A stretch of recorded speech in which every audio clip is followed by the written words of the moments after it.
Well, music is what makes me breathe. I cannot spend any time without music.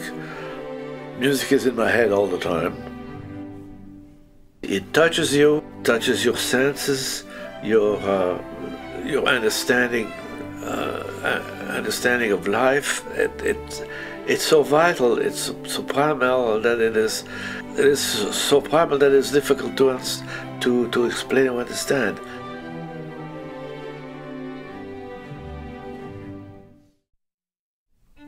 The Portland Symphony has grown out, came out of the community. It was the community that formed the Portland Symphony Orchestra.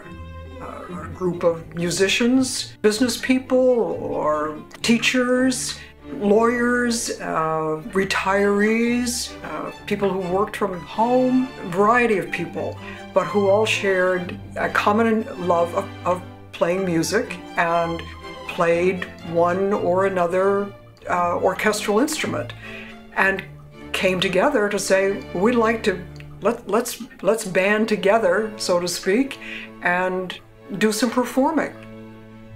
In the 20s, when the movie houses came along, they didn't know where that was going to go, and they still had vaudeville in it, and so you had these intermission between movies, things that would occur. And fortunately for us, Congress Street had, best I can tell, 5 or 6 of those big movie palaces. Had several of them had over 1,000 seats in it. I mean, that's a big hall. So the Strand wanted to have people come to their movie house, and so did everybody else. And so the Strand created and invited people to audition to participate in a symphony orchestra. And it was originally for 1 year. It gave performances at that theater. It was called the Amateur Strand Symphony Orchestra. From those beginnings, the orchestra grew phenomenally over 90 years. I am the 12th music director in a now 90-year history of this orchestra. That's a really important factor. That's not that many music directors over the course of 90 years. And it means that both music directors have stuck around to really invest in the organization. It also means that since the mid-1920s, a group of musicians have gathered and wanted to be a symphony orchestra in this town. And there's a mammoth amount of phenomenal work that has happened in the past 90 years, and I should say very specifically in the past 30 or 40 years. So, I'm the beneficiary of being able to know Paul Vermel.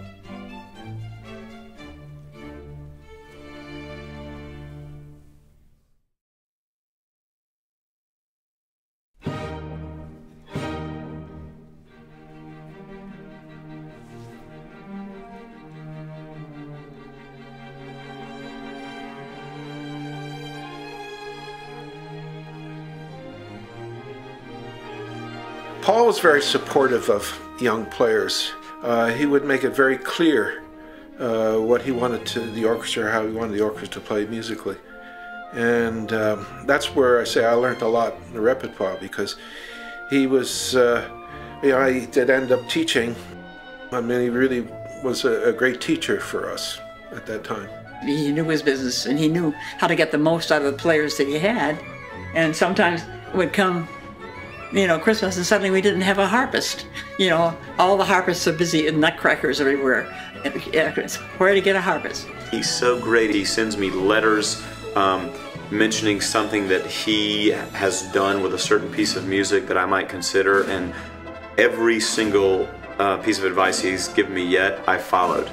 I'm no dummy. You should take advice from the best as often as you can, and he's just this really great wealth of knowledge. To amalgamate everybody, to make a sound that is consistent, that is firm, and that is really valid out of such a variety of abilities. And it's a very difficult job for the conductor. And so the growth from the early Vermel to to the way the orchestra was presented to Bruce was quite a substantial difference. I just want to make a brief announcement in case some of you may not have heard, especially for those that may have to travel any distance tonight and tomorrow. They're predicting another northeaster tomorrow. One forecaster said if they were to rate the January 20th snowstorm on a scale of 1 to 10, if that would have been number 10, the one tomorrow will be about a 7. So, just a warning for tomorrow. Well, the orchestra was certainly growing in the community presence. The growth from my early days with Arthur Bennett Lipkin to the audiences that were coming when Bruce arrived. You know, we were pretty successful. You know, Tuesday night in Maine in the middle of winter to go out to a concert is, you know, you think, well, gee. Also, for those of you who haven't heard, he just had a new baby. Bruce had impeccable musical credentials, as did Paul before him, and plus a very outstanding, outgoing personality. Bruce did just a dynamite job. His energy, his electricity, his charisma. Very, very alive, very electric on the podium. Very, very good, very clear conducting pattern and beat. So Bruce really brought us to that professional status. We got to an audience that maybe wouldn't go normally and say on a Tuesday night go to hear the symphony.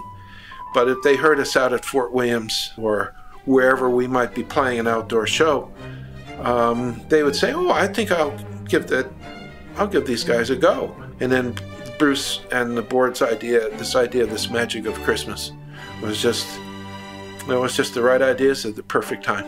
It's so great because you see whole families. In the front row, I looked and there was a retired doctor friend of ours with 6 of his grandchildren in the front row, and I thought, what a neat thing. You know, all the kids were in the front row seeing everything.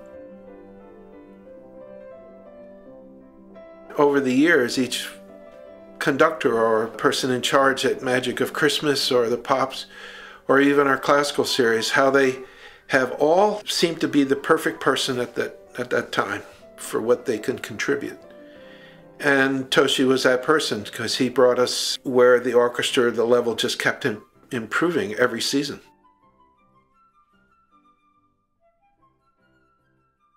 It's very difficult to get away from music completely, I think. I'm constantly thinking about music no matter what I'm doing.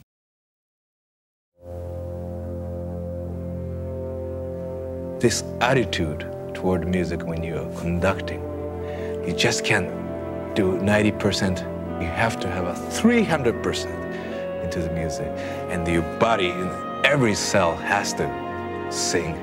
I think Toshi is from a mold of conductors that sort of lets the orchestra play and sort of guides what he's hearing, but more or less gives a lot of control to the musicians on stage.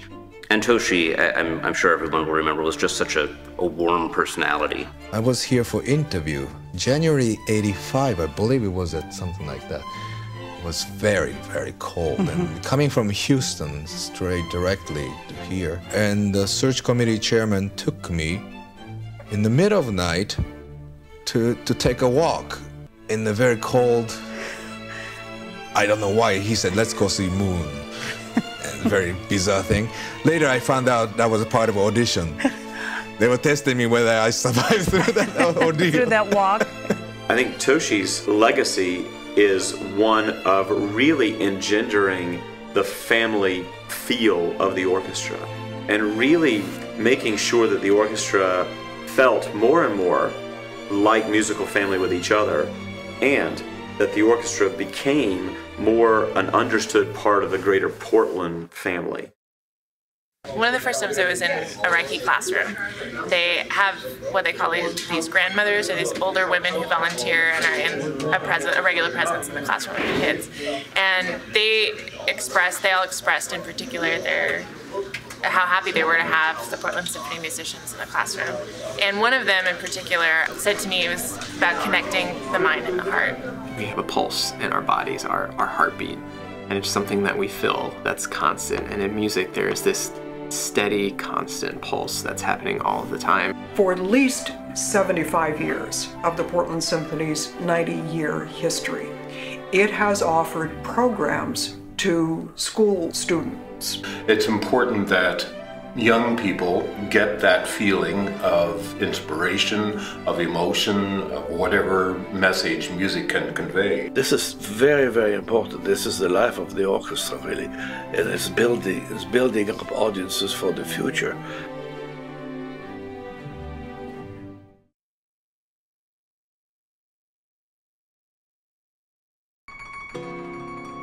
Robert really has picked up the pace.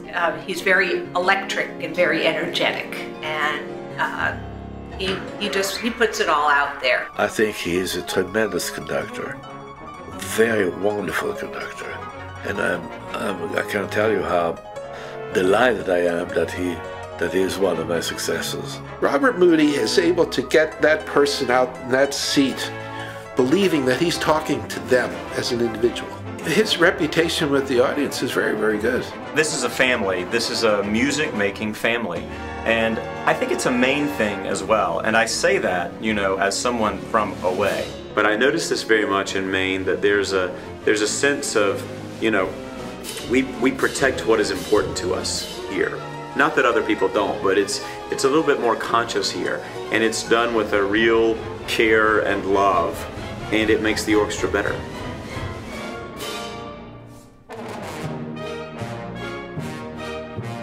It is amazing in the 38 years that I've been here to see how much we've grown, not only, of course, musically, but financially, and in terms of what we can do, the repertoire, the challenges, and it's amazing.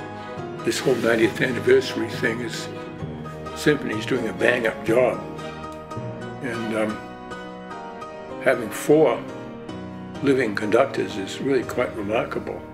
We're all part of a community. We're all part of a team. We're all rowing in the same direction. We all have the same goal, which is the highest quality music-making experiences for this greatest of cities and regions.